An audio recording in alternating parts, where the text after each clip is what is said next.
বন্ধুরা, আশা করি তোমরা খুব ভালো আছো, আমিও ভালো আছি। দেখো তোমার দাদাভাই বাজার নিয়ে আসলো, দেখি কি বাজার নিয়ে আসলো, সেই বাজার তোমাদের কাছে শেয়ার করবো। এই দেখো বন্ধুরা, আম নিয়ে এসছে, সবজি বাজারটা দেখাচ্ছি, আগে তোমার মাছ দেখাচ্ছি।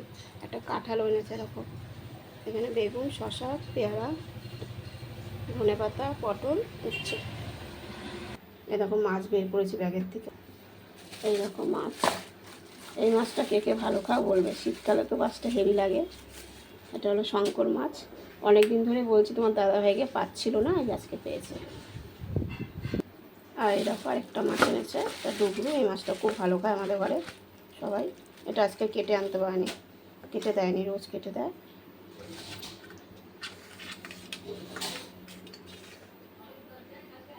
তা দুটো মাছ কেমন লাগলো অবশ্যই জানাবো। আর একটা জিনিস দেখাচ্ছি, কাঁঠাল দেখাচ্ছি, মাছটার একবার দেখে নাও, দেখো পুরো টাটকা। আর দেখো কাঁঠাল এনেছে, আমাপত্তিতে কাঁঠাল খায়, কাঁঠাল এনেছে।